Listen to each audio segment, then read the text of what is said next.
Hi, everybody, and welcome to episode 19 of May Google Be With You.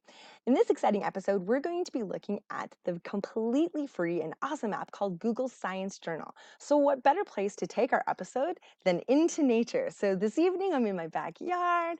The bees are buzzing, the greenhouse is growing, wind is blowing, sun is shining. Nature is just such an awesome place, and we can tear down our classroom walls and get our kids outside and be able to record their observations. Google Science Journal is a completely free app that you can put on any of your iOS devices, or of course, the students are able to put it right on their mobile phones just to be able to connect with being able to take observations, being able to use built-in sensors such as accelerometers, compass, you name it, light meters, and being able to record notes and take pictures and put it all in one handy notebook.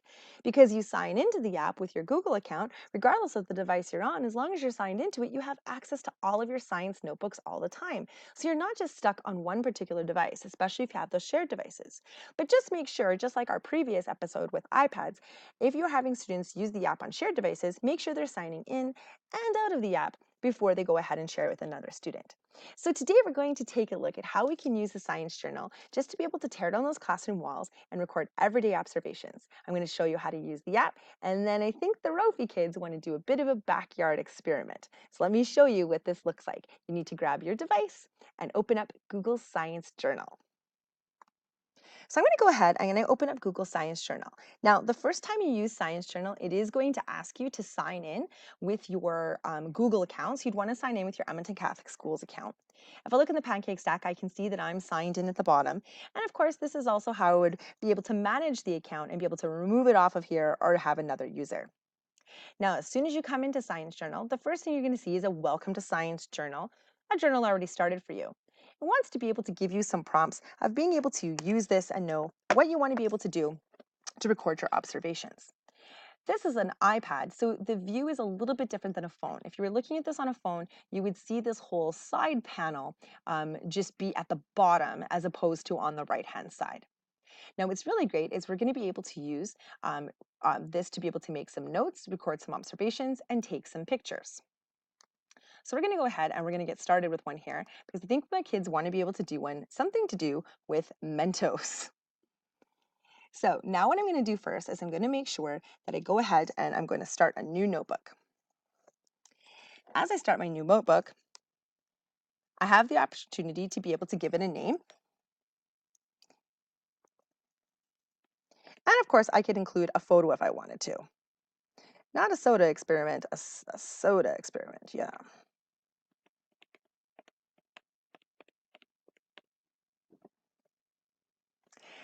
Now, what's really great about this is the students are going to be able to now record their observations. They don't have to do this all at once, though. They could be able to come back to it and add the recordings at a later time. So now what I can do is the first thing is I could add some notes. So I can add an observation.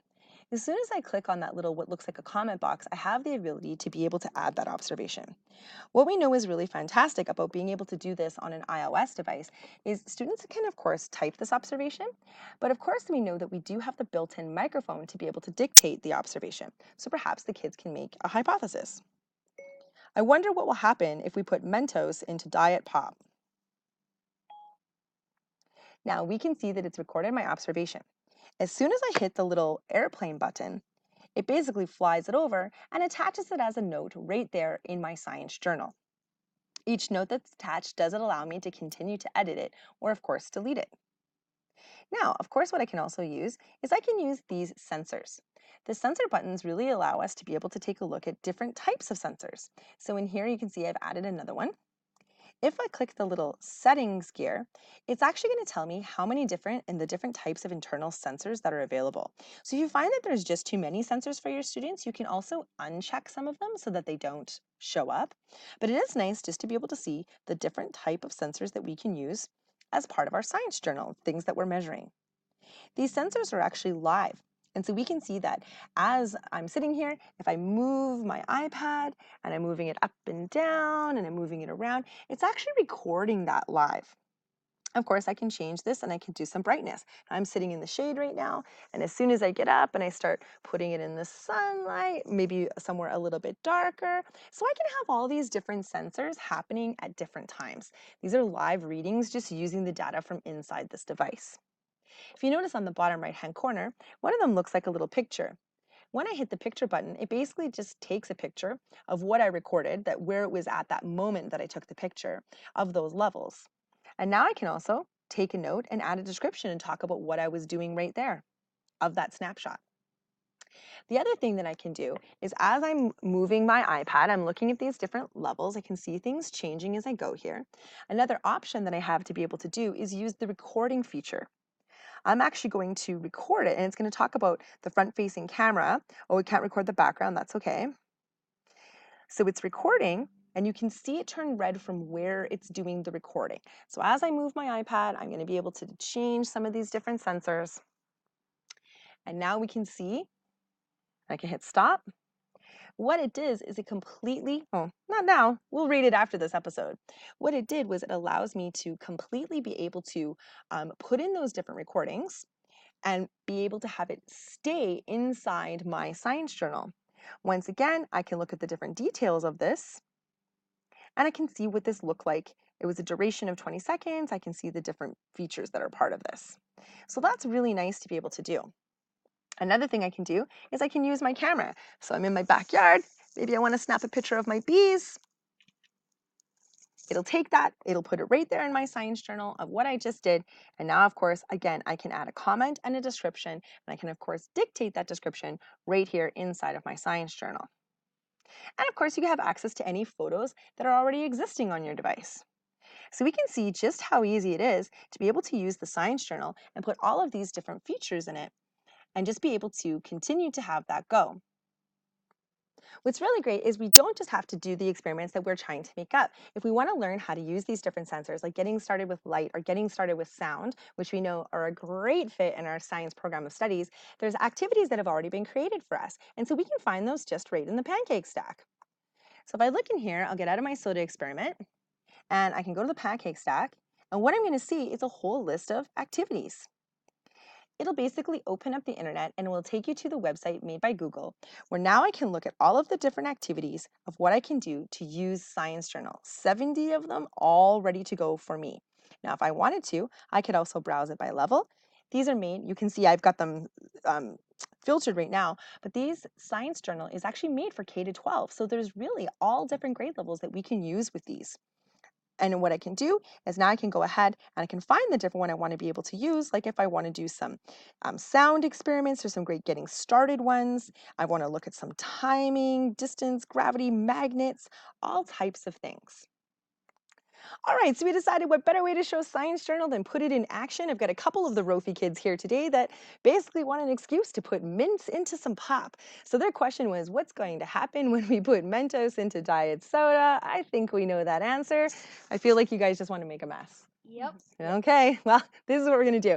So what I'm going to be doing is we're going to be recording the process here on Science Journal. Okay, so Simon's going to go ahead and he wants to put in an observation and a hypothesis about what he thinks is going to happen. I'm going to let him just record his voice. I think that the pop can is gonna stay intact, but everything else is gonna explode. Great, so now I can go ahead and I could let Mary be able to record her observation. I think that the carbonation will somehow come into play, where like the Mentos will react with the Diet Coke and make a mess, I guess.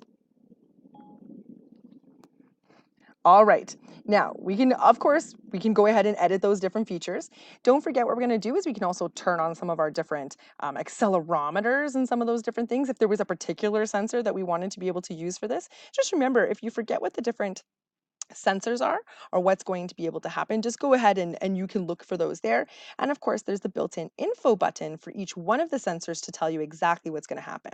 So what we're going to do is we're going to use our camera. I'm going to take a picture of my experimenters over in my yard. Please go far away from my computer. And I'll take your pictures to get started, and then we're going to record this experiment happening. All right, in we go. We're going to do phase 1 of the experiment. Okay, they're going. Well, don't cover it. Let's see what happens. Put in more. Put in more. Sorry, I didn't know you were recording. Oh my gosh. Just put in more. I'm not going to say I'm unhappy about the mess. There's all the Mentos. I'm so sorry. I know. Oh wow, it's floating now. There's too many Mentos. All right. Well, I have some yard cleanup to do, but hopefully you enjoyed this interactive episode of May Google Be With You. Now, one last thing, we have our August Google Summit is coming on August 26th, and we are offering you to win to get in. We sell out every year, but we're offering people to enter to win guaranteed spots to our August Google Summit. So if this is something that fits in your schedule and you want to be part of, fill out the form below this video, enter to win. I'm going to be drawing tomorrow and the next day for our last 3 episodes until we get lots of lucky people into that summit. So for now, enjoy the rest of your sunny day.